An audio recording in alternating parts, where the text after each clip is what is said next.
많은 전문가들이 이렇게 예상합니다. 비트코인이 올해에 한 10만 달러 내지 11만 달러까지는 갈 거다라고 예상을 했는데, 저는 미국 대선의 결과에 따라서 불장이 다시 한번 시작되면 15만 달러도 갈 수 있다고 생각을 해요. 앞으로 6년 후에는 비트코인이 380만 달러까지 갈 수 있다. 그리고 그 이유는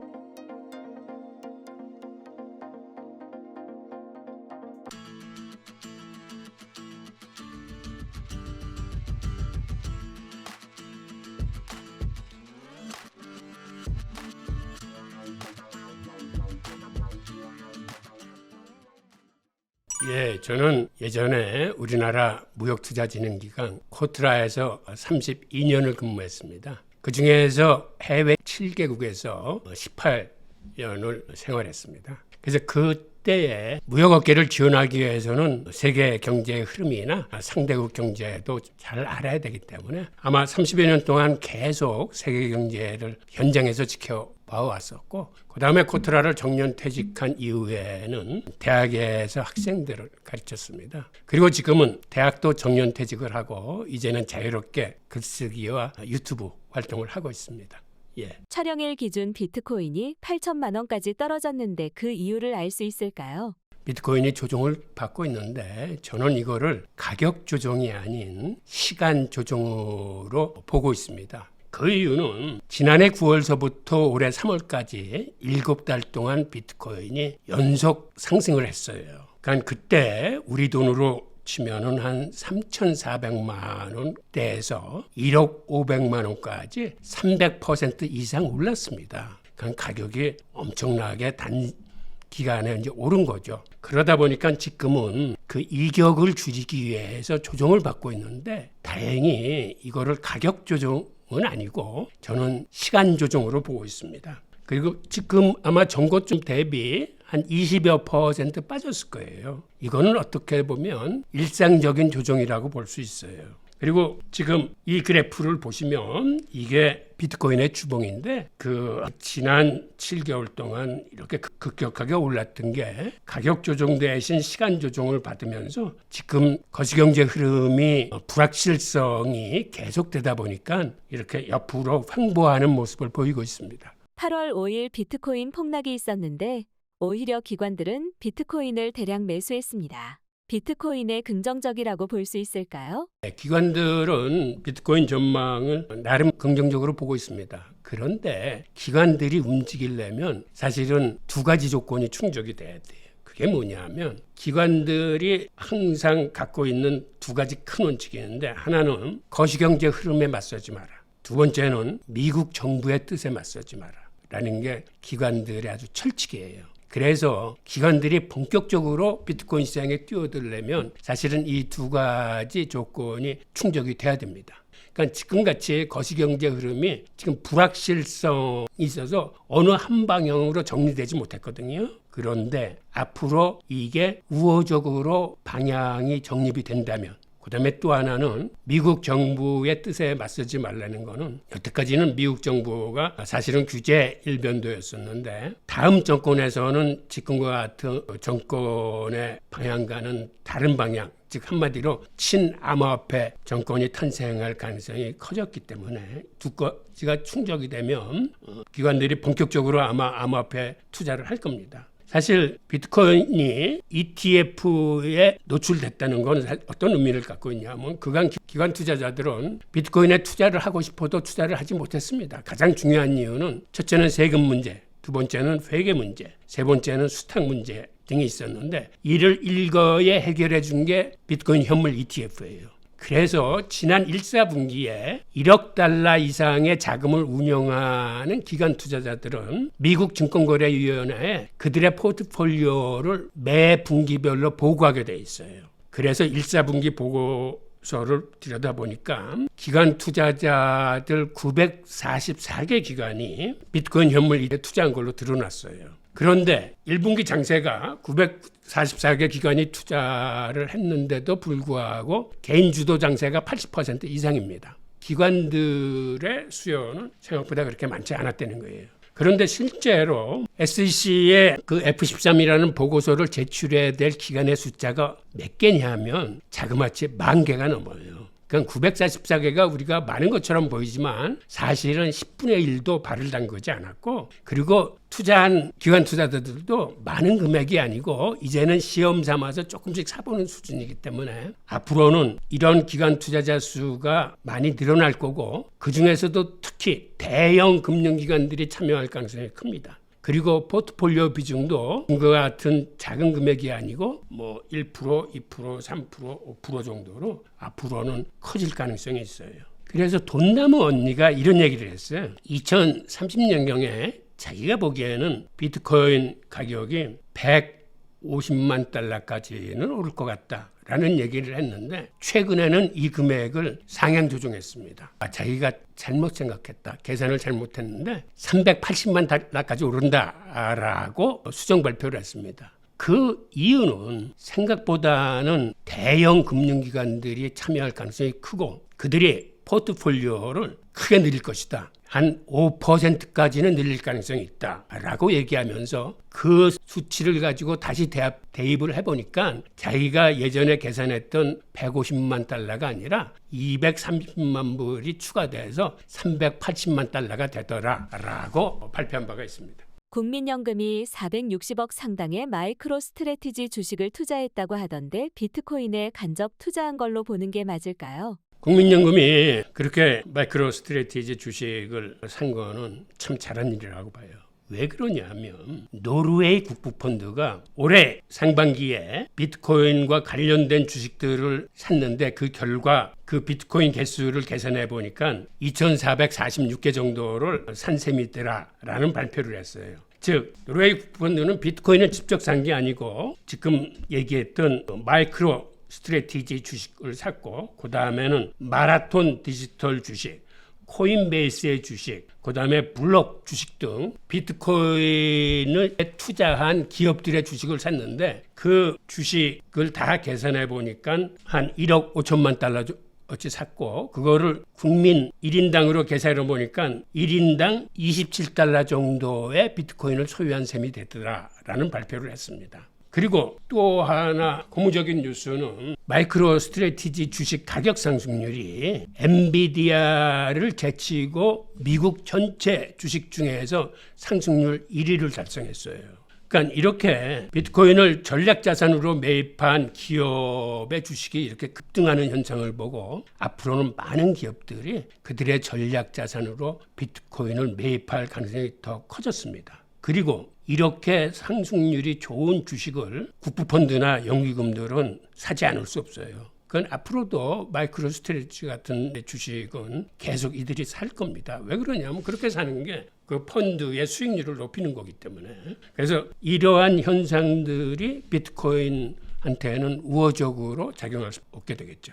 JP모건 등 대형 금융기관들이 비트코인에 관심을 가질 수 있을까요? 최근에 대형 금융기관들의 움직임이 일부 포착되고 있는데, 우선 첫째는 모건 스탠리입니다. 모건 스탠리는 자사의 어드바이저 인력이 한 15,000명 정도 돼요. 어드바이저라는 건 뭐냐면 개인이 자기 투자 포트폴리오를 상담해 왔을 적에 그 투자 포트폴리오를 어떤 식으로 조정을 하면 좋겠다, 즉 어떤 것에 매입 비중을 좀 높였으면 좋겠다라고 이렇게 상담해 주는 사람이거든. 근데 그 사람들한테 최근에 교육을 시키면서 뭐라고 했냐면 이제는 비트코인 현물 ETF를 고객들한테 추천해도 좋다라고 허용을 했어요. 그래서 아마 그 모건 스탠리는 앞으로 자사 고객들한테 비트코인 현물 ETF를 이제 많이 추천하게 될 겁니다. 이번 2분기에 1억 8천만 달러인가 이런 간접 투자가 이루어졌어요. 모건 스탠리에서. 그런데 그보다 더 큰 수치를 이뤄낸 게 골드만삭스입니다. 골드만삭스가 직접 투자한 건 아니고 여기도 마찬가지로 개인 상담을 통해서 혹은 개인들의 투자를 대행해 주는 그런 서비스를 통해서 현물 ETF를 추천을 했는데 이미 2, 4분기에 그들의 간접 투자액이 4억 달러를 넘었어요.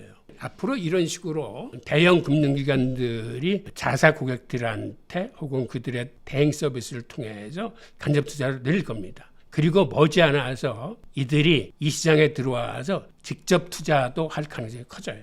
그래서 돈나무 언니가 이들이 본격적으로 참여를 하면은 비트코인 가격이 고공행진을 할 거라고 전망한 겁니다. 최근 잭슨홀 미팅에서 파월 의장이 금리 인하의 가능성을 시사했는데 금리 인하가 비트코인에도 호재가 될까요?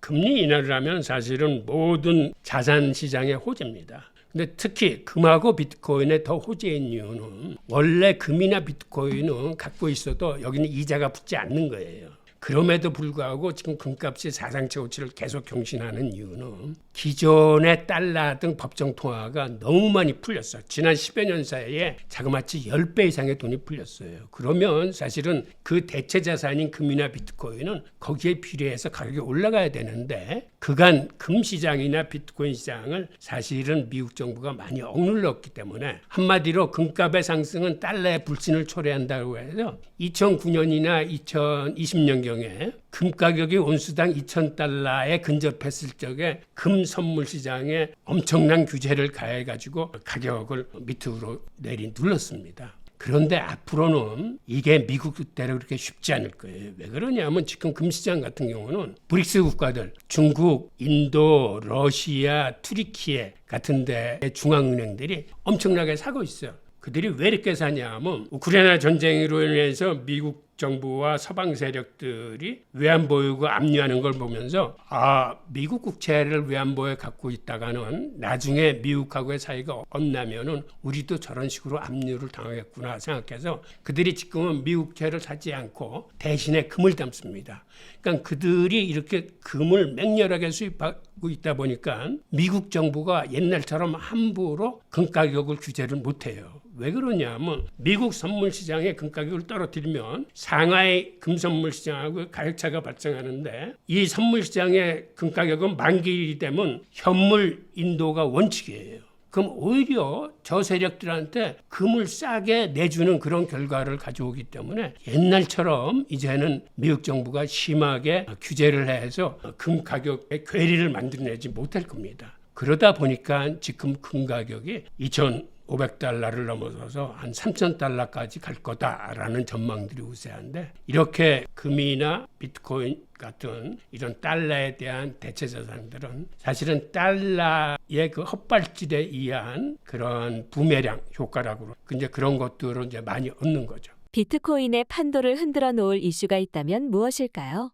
우선 가까이는 미국의 대선입니다. 트럼프가 당선된다면은 당연히 비트코인 가격은 또 한번 불장을 맞이할 거고 트럼프 아니더라도 이번에 카말라 해리스 진영의 앞으로 암호화폐 시장에 대한 그들의 자세나 태도가 어떤 식으로 변화됐는지 그거를 좀 주목해 봐야 되고요. 또 하나는 거시경제 흐름 중에서 자산시장에 우호적인 흐름이 나오는 어떤 모멘텀이 발생한다면 그러니까 한마디로 지금과 같은 불확실성이 해소되고 앞으로 우리가 우려했던 경기 침체는 그렇게 오지 않고 앞으로 장세도 지금과 다름없이 좋을 것이다 라는 게 방향성이 정해지면 그때는 자산 가격 들이 다 같이 상승하게 되겠지만 그 중에서도 비트코인이 힘을 받는 거는 어떤 경우냐면 어떠한 이벤트들이 발생했을 때 예를 들어서 지난번 우크라이나 전쟁 때 미국이 러시아 외환보유고를 압류하고 개인 부호 재산들, 사유 재산까지도 이제 압수를 했거든요. 그러다 보니까 이러한 지정학적인 리스크가 터지면 처음에는 비트코인도 같이 힘을 못 쓰지만 나중에는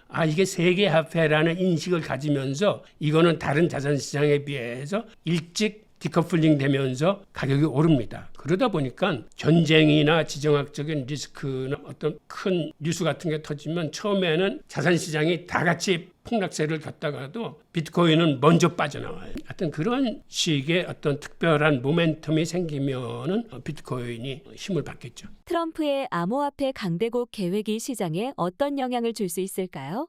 사실 암호화폐 시장은 그간 최대의 적은 미국 정부의 규제였습니다.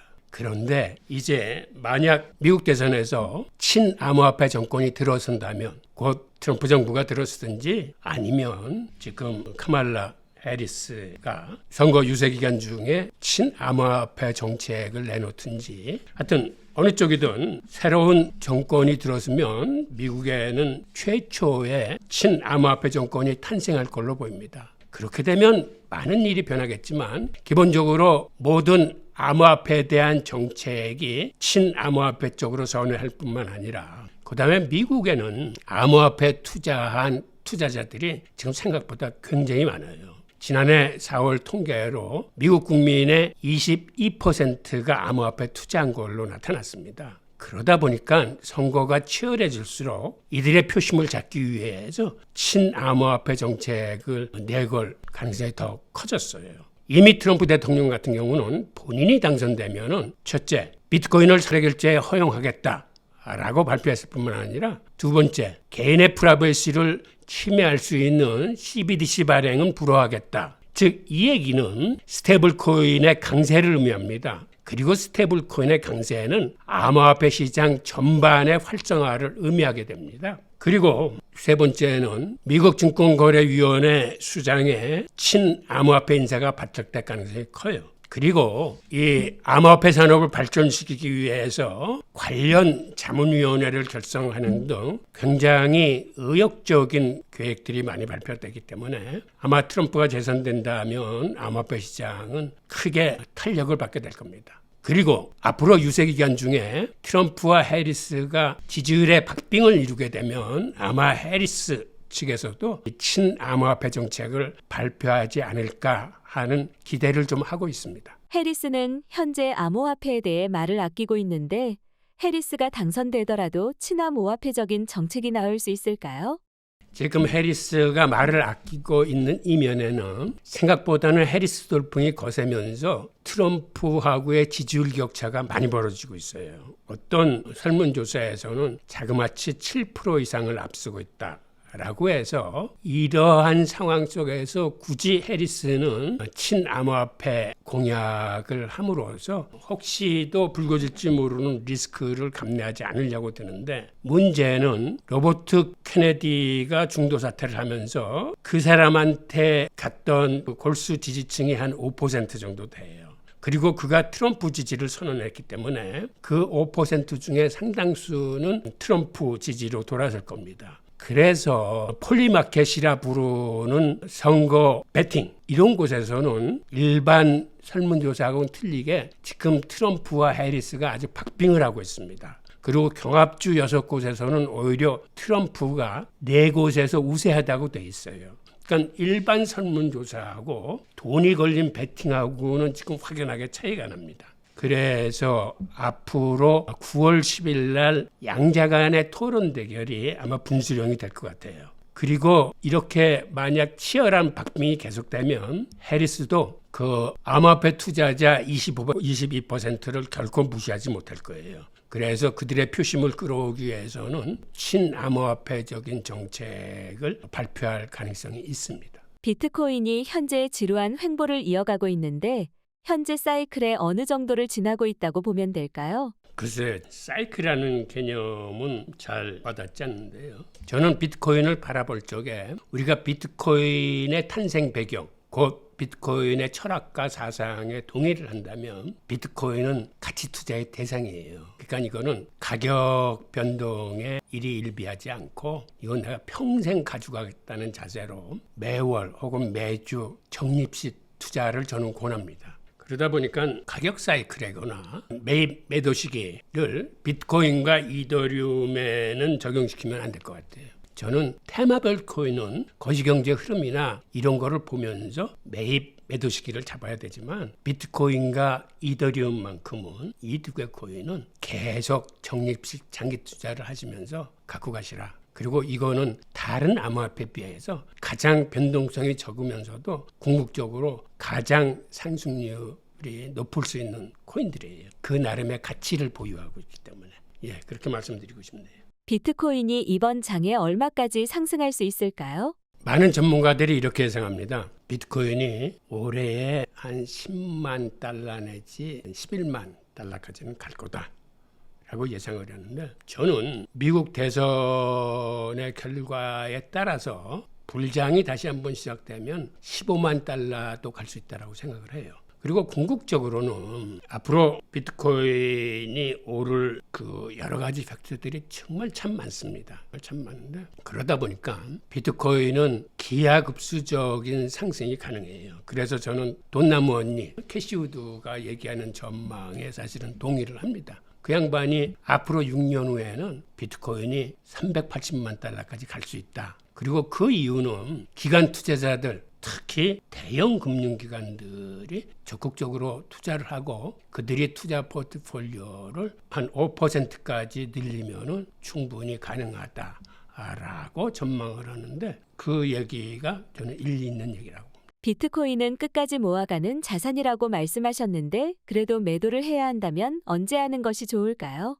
저는 이 질문에 답하기 전에 우리가 암호화폐 투자를 할 적에는 가장 조심해야 될 게 변동성에 노출되는 거를 가능한 줄여야 됩니다. 무슨 얘기냐면 암호화폐 시장은 변동성이 굉장히 큰 시장이에요. 주식시장에 비해서 서너 배 이상 커요. 그리고 그 중에서도 비트코인에 비해서 알트코인은 또 서너 배 이상 큽니다. 변동성이. 그런데 우리나라 투자자들의 관행을 보면 비트코인과 알트코인의 투자 비중이 알트코인이 한 83% 되고 비트코인은 한 17%뿐이 안 돼. 그러니까 우리는 변동성에 굉장히 시달립니다. 그래서 우리는 불장일 때에는 왕창 몰려들다가 이 장이 한번 꺾이면 다 털려가지고 또 왕창 빠져나가요. 이게 외국하고 틀린 거예요. 외국은 기본적으로 비트코인 투자 비중이 알트코인보다 높아요. 그러니까 그들은 가능하면 변동성이 적은 쪽이고 꾸준히 오를 수 있는 이런 코인들 그리고 가치 있는 코인들에 투자를 합니다. 그래서 저는 뭐를 말씀드리고 싶으냐면 우리가 주식시장 할 때 지수 추종하는 그런 펀드나 ETF에 주로 투자를 합니다. 암호화폐도 마찬가지로 패시브 펀드 투자 효율이 다른 알트코인 투자 효율보다 궁극적으로 가장 높아요. 이게 주식시장에서 검증된 건데 주식시장에서 펀드 매니저들이 고심해서 고른 액티브 펀드보다 단순히 지수를 추정하는 패시브 펀드 추정이 항상 높았습니다. 워렌 버핏 같은 경우는 10년에 걸쳐서 이거 내기도 했어요. 나는 지수를 추정할 테니 다른 능력 있는 사람들 펀드 매니저들이 그들이 추천 종목을 골라서 한 액티브 펀드하고 10년 후에 누가 이기는지 내기를 했을 때 워렌 버핏이 이겼어요. 그리고 이게 역사적으로 검증된 투자법이에요. 그렇다면 암호화폐에서도 패시브 펀드 투자를 할 수 있습니다. 우리가. 저는 이걸 어떻게 하냐면 도미넌스 비중대로 하는 거예요. 내가 100이라는 투자금이 있으면 내 투자금의 50%는 비트코인에 투자를 하는 겁니다. 이것도 분할 투자로 적립식 장기 투자로. 그리고 20% 정도는 이더리움에 투자를 하는 거예요.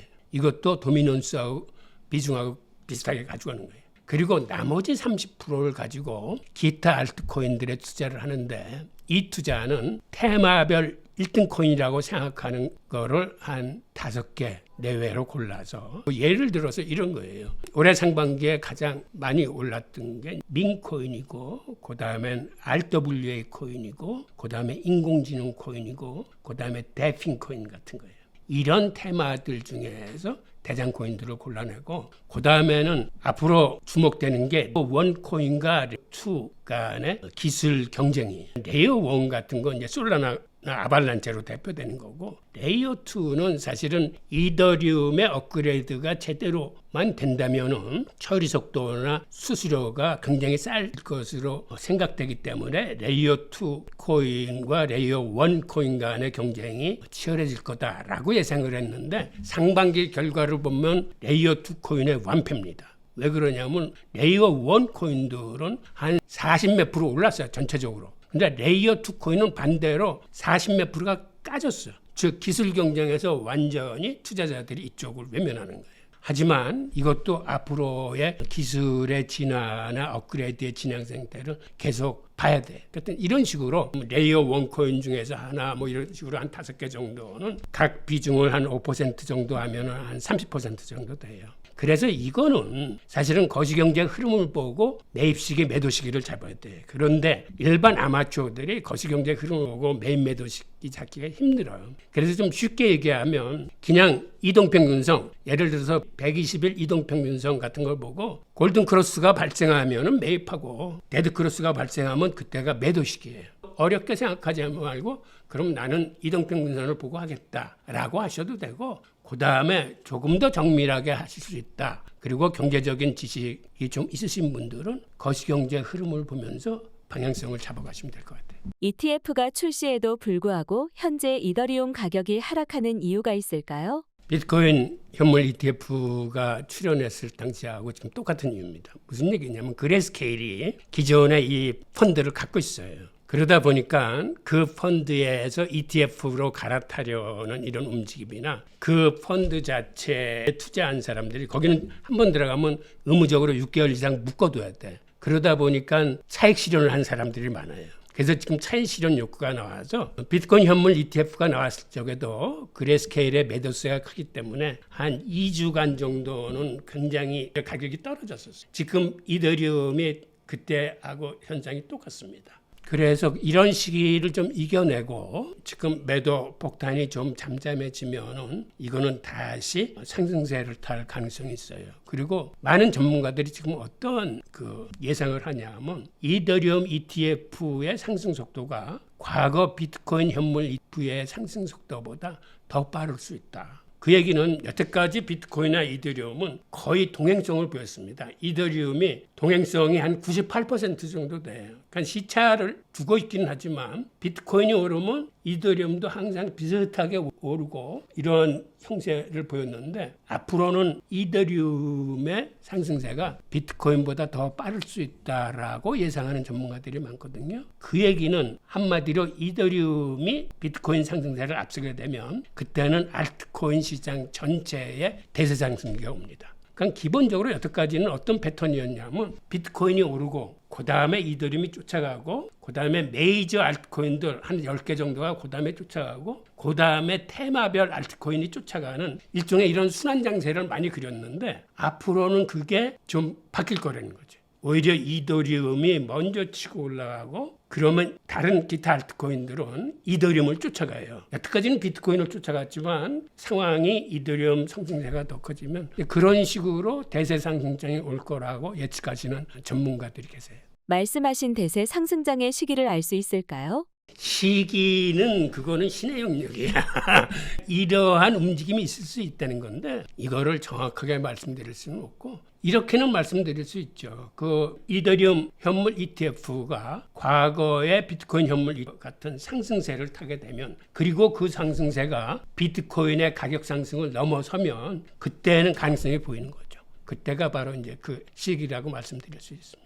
이더리움의 덴쿤 업데이트가 오히려 가격 상승을 막았다는 의견은 어떻게 생각하시나요? 시장에서 기대했던 덴쿤 업그레이드의 그 처리 속도 개선, 또 그에 따른 수수료 인하가 투자자들의 기대치에 지금 못 미치는 겁니다. 그러니까 올해 사실 화두가 이더리움과 레이어 2였었거든요. 엄청나게 거래 속도가 빠르지고 수수료가 지금의 10분의 1 이하로 급감할 거다라고 생각했는데 그랬던 기대치에 지금 못 미치는 거예요. 그러다 보니까 상반기에 오히려 레이어 코인들은 43%가 상승을 했는데 레이어 2 코인들은 반대로 40%가 떨어졌어요. 그게 한마디로 투자자들이 갖고 있는 기대치에 비해서 그 덴쿤 업그레이드의 진척 속도가 빨리 나오지 못하는 거예요. 그러니까 이 부분도 투자자들이 지금 계속 앞으로 눈여겨보셔야 될 대목이에요. 이번 장의 솔라나의 상승세가 엄청난데 이더리움을 뛰어넘을 가능성도 있을까요? 그거는 쉽게 말씀드릴 수가 없는데, 우선 이더리움이 갖는 어떤 장점, 즉 보안성이나 나름대로 솔라나에 비교해 봤을 때 어떤 탈중앙화는 이쪽이 훨씬 강하고, 솔라나가 지금 각광을 받는 거는 처리 속도, 그건 이제 수수료거든요. 근데 솔라나도 지금 이제 민코인이나 다른 코인들의 부하가 걸리면서 이쪽도 메인넷 비용이나 이런 것들이 막 올라가고 있어요. 그래서 이쪽 진영에서도 무슨 얘기가 나오냐면, 우리도 이런 수수료 같은 걸 더 싸게 하기 위해서 이더리움처럼 롤업 기술 같은 거를 받아들여서 레이어 2 코인에서 처리하는 거를 더 늘려가지고 어떻게 가격을 좀 더 낮게 가보자 하는 얘기들도 나오고 있는데 지금 반면 솔라나 그 재단 측에서는 롤업 기술을 채택하지 말고 그 머신러닝 그거를 활용해서 처리 속도를 좀 더 끌어올리자라는 쪽으로 지금 의견이 이제 대립하고 있는 상황이거든요. 하여튼 이런 것들을 종합적으로 볼 때 앞으로 이더리움과 솔라나 간의 경쟁은 어느 쪽이 기술의 진보를 더 빨리 가져오느냐. 두 개가 다 지금 업그레이드나 이런 기술적인 문제로 난항을 겪고 있는데 어느 쪽이 투자자들이 원하는 방향으로 더 빠르게 더 나은 경쟁 기술을 개발할 수 있느냐가 관건인 것 같아요. 그래서 이거는 상황을 지켜봐야지 지금 단계에서는 뭐 어느 쪽이 우세하다라고는 말씀 못 드리겠네요. 리플에 많은 사람들이 투자하고 있는데 리플은 어떻게 보시나요? 리플은 사실 좀 말을 아끼고 싶은데 왜 그러냐면 리플은 사실은 시장의 수급의 문제가 아니라 이건 정치적인 문제예요. 왜 그러냐면 리플이라는 건 탄생 목적 자체가 이거는 탈중앙화 코인이 아니고 완전히 은행을 겨냥해서 나온 중앙화 코인이에요. 즉 은행의 송금을 대체하겠다. 그리고 실제로 리플의 송금 효율성이 훨씬 뛰어납니다. 그러다 보니까 어떤 문제가 발생했냐면 미국이 스위프트 시스템으로 지금 세계 결제 시장을 이끌어 가는데 리플이 그 자리를 차고 들어오면 미국 정부가 주도하는 스위프트 시스템이 붕괴될 수뿐이 없어요. 그러니까는 지 같은 데가 이것저것 이유를 만들어서 리플을 꼼짝 못하게 올가매는 거예요. 그러니까 이게 정말 정치적인 문제예요. 이 문제가 해결이 돼야 그 다음에 리플이 자유로울 수 있어요. 이 문제가 해결되지 않고 질질 끌려가는 한 리플을 시장 수급 논리로 판단하기는 힘들어요. 포트폴리오의 30%는 테마별 대장 알트를 투자하는 게 좋다고 말씀하셨는데 각 테마별 대장 알트를 알려주실 수 있을까요?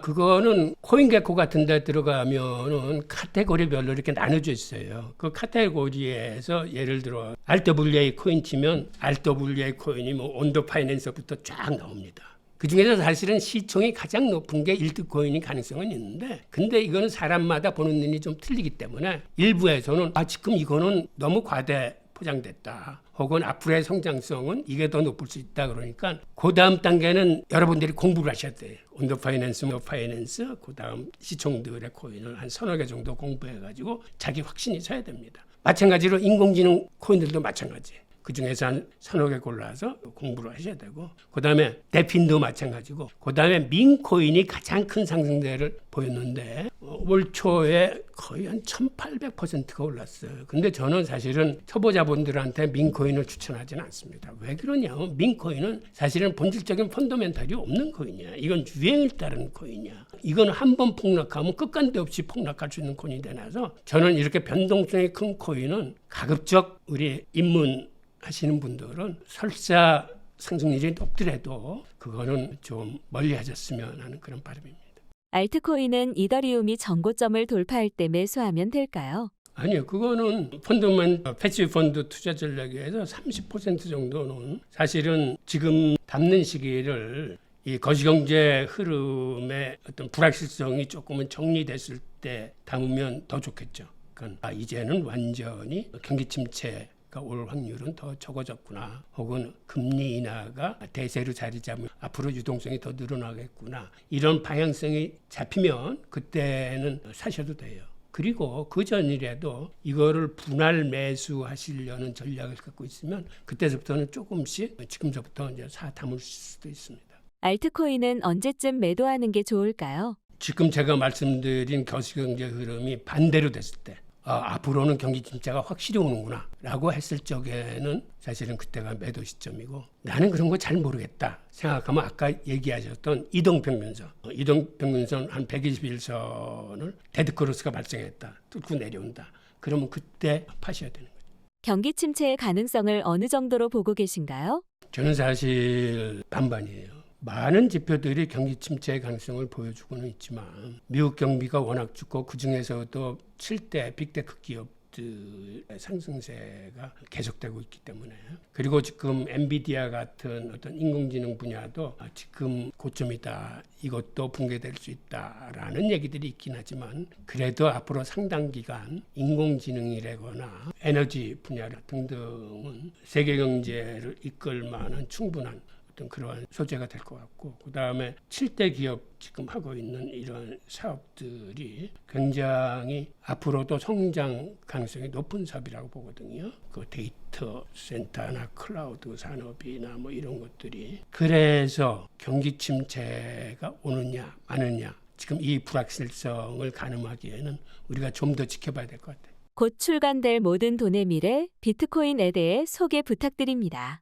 모든 돈의 미래 비트코인이라는 제 책이 다음 달에 이제 출간될 예정인데, 이거는 인류의 화폐 역사를 통사적으로 한번 쭉 훑은 겁니다. 그 과정에서 어떻게 실물 화폐가 피아트 머니, 신용화폐가 됐고, 그런 과정에서 어떤 문제들이 불거졌는지, 왜 유명한 경제학자들은 다 같이 그렇게 세계화폐를 원하는지, 그리고 기존의 기축통화 세계에서는 왜 인플레이션이 그렇게 많이 발생하고 통화 교란으로 인한 그런 금융위기가 자주 발생했는지, 그리고 그 과정에서 탄생한 비트코인은 어떻게 해서 인플레이션을 막고 금융위기를 막을 수 있는지, 이런 과정을 쭉 추적하면서 여러분들이 힘들어 논리적으로 파지 않아도 기본적인 어떠한 비트코인에 대한 이해가 자연스럽게 이해될 수 있도록 제가 한번 써본 책입니다.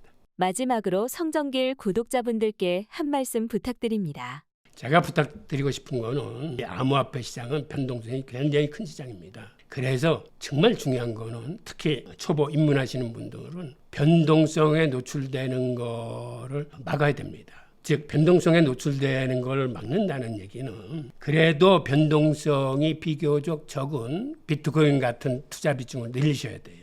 그리고 여러분들이 변동성이 많은 알트코인 중에서는 이 테마별 1등 코인을 잡는 거, 즉 우리나라 사람들의 투자 성향이 리스크 테이킹을 선호합니다. 그러다 보니까 알트코인 투자가 83%나 되고 비트코인 투자는 17%뿐이 안 되는데, 이게 외국과 큰 차이예요. 외국인들은 기본적으로 비트코인 투자가 50%가 넘어요.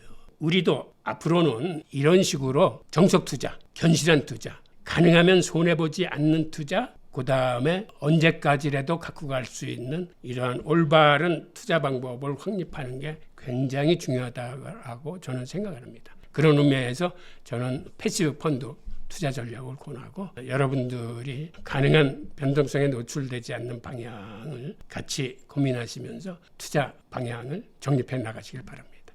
감사합니다.